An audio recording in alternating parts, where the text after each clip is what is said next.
RealAgriculture.com presents Farming Forward.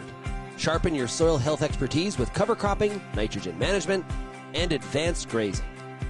Brought to you by the Farm Resilience Mentorship Program.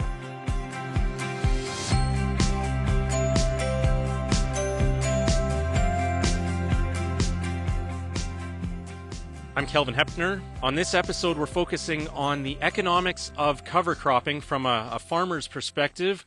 We are in southeast Manitoba near the community of Sundown at the Tkachyk farm, joined by Randy Tkachyk, who raises cattle, both his own as well as a couple of herds for other farms.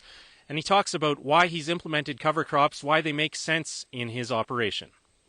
Joined now by Randy Tkachyk, farmer at Sundown, Manitoba. And Randy, this is one of your cover crop fields behind us. Can you fill us in on what you're doing when it comes to cover crops here in southern Manitoba?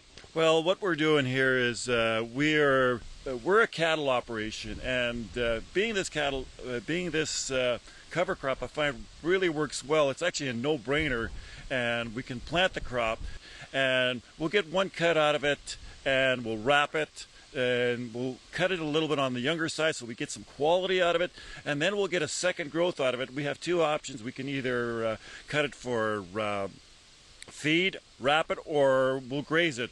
Last year we grazed it right till winter, and also we have to look at what's happening in the soil too.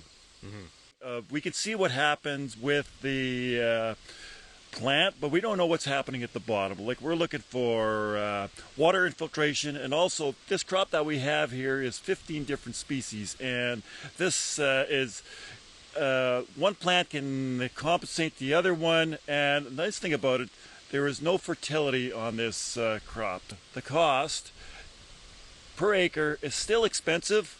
I mean, we look at this cost. It costs us $75 an acre just for the seed itself, but that's not even including the cost of tilling it, getting it all prepared. But then look at what the benefits that we're doing for the soil. We've got some legumes in here that we're actually capturing free nitrogen from the air and bringing it into the soil. So that's a benefit too that we can use for next year.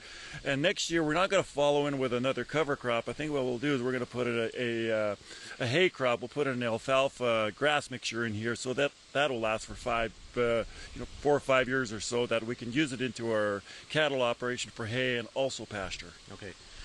Drought and dry conditions have been an issue across much of Western Canada the last number of years, and will likely be in the future as well. What do you expect in terms of value from this mix going forward when it comes to water infiltration and the impact there? Well, I find that whenever we started using some turnips now, is that we can actually hold that water. It stays on our field instead of running into the ditches. I guess we're loosening up that soil. Also, the ground is cooler. It doesn't have that high temperature, and also the moisture is still there, so we know that we're getting growth out of it. So from a cost perspective, you've already mentioned you don't have the fertility cost. Would you consider grazing your cover crop land? Yes, I would. But we need feed, and we don't have enough cattle to graze it. We'll graze this already coming in middle of October, right up until snowfall. We'll give them a portion. We won't let them have everything, but we'll give them a little bit at a time. And we find that on a cost per day, we'll be looking at this will be probably, I'm just going to throw some numbers out there, 70 cents a day to graze the cows, compared to paying $3 on the mechanical feed, which mechanical feed is hay that you make out through the summertime. Yeah. So I guess, the cover crop economics work back to the cost side of the balance sheet when it comes to not having that fertilizer and some of the labor potentially in terms of making hay off of it. Yes, it's and there's those. We have no control of where our expenses are, but we have control of what we can spend. We look at fuel prices. They have increased over the last 3 years, and also we have the fertility cost and the availability of labor. So yeah, there's all those factors we have to consider. It's if we can graze a cow 365 days out of the year here, that'll be wonderful. And whether or not we can do it, we've done some bale grazing, and we are also seeing the benefits of that manure that stays onto the field, and there's no need to be putting a piece of machinery in there because we see the grass growth not right after that, but we'll see it already in September, and yeah, it's just a great benefit. The cows are doing the work for you. Okay. What about the competitiveness of the cover crop? And I guess some of that comes back to species, just in terms of weed problems and some of those types of issues, keeping weeds that you don't want out of your hay and that type of thing. Weeds are not a problem if they're cut young. I mean, there's still protein in it, and if we round bale silage it, the first cut, and then second cut, we're going to have whatever we planted growing, that it'll shade over all those weeds, and it's like a salad. If the salad is young, we're going to want to eat it. But once that salad gets old, you know, comparing to gardens, I find that you know, if you leave that head of lettuce out there longer, well, it's not that palatable. You know, when the plant starts getting mature, what happens is the stem itself starts getting stronger and starts holding up whatever that head is, and that flower itself. So flower starts turning to seed. Well, that's too far gone to even make a salad. It's, you know, having a salad for cattle. Okay.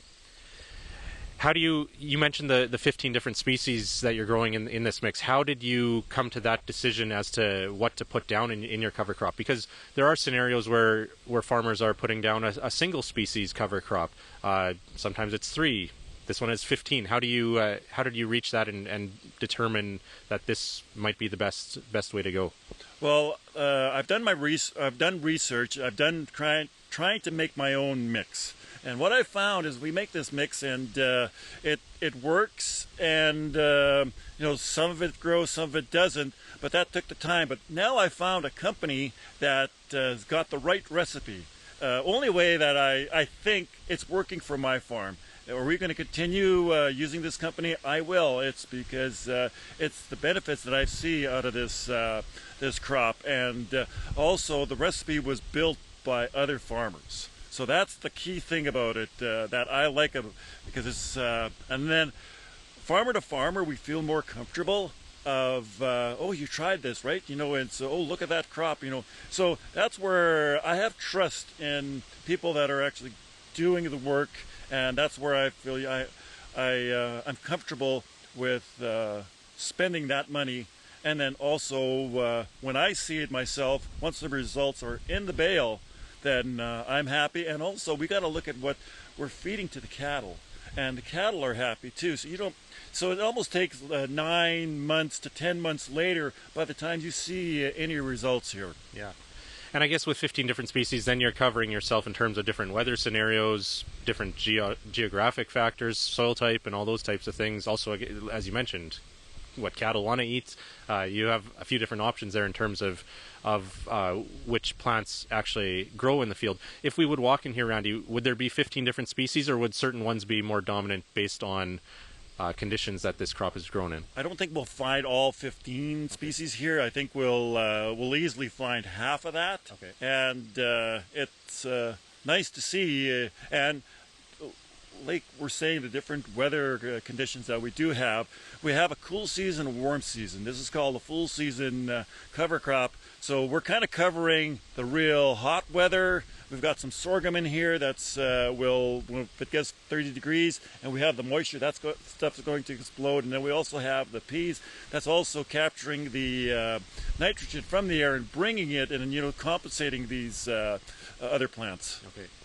Final question then, Randy, as we kind of wrap up this discussion about the economics of cover crops for other farmers who are maybe considering moving in this direction and implementing more cover crop acres in their farm. What would you recommend in terms of helping them determine whether it makes sense in their situation? I think just start small. Just start even with 5 acres, and if you can get a blend, and also ask other farmers and see how well it works. It's we're gonna keep going ahead. Just like I say, just start on a few acres and give it a trial, and and do it on your marginal land, and also do it on your good land too. It's because I found example by bale grazing is I do my bale grazing on my best land, is because it produces well, it holds the moisture well, and if we do it on a poorer land, well, it was never never a really the best soil to work with, and but if we add the fertility to our good land, then we do see benefits out of the results. It's like using an example is do you want to work with the old truck that is giving you trouble, or do you want to work with the new one? Yeah. Work on making the new one, or the one that's working well, make it work better, kind of thing. Yes. Yeah. It's I think it's it's also you want to be looking at your stress level as well. It's what is your cost? It's and if you have a failure, and it doesn't cost you very much, but if you have a win, then you want to move forward with it. Yeah. Thanks for your time today and for the tour of your farm here, Randy. You're welcome. If you enjoyed this video and want to continue to sharpen your soil health expertise, encourage you to go to farmlearninghub.ca to learn more.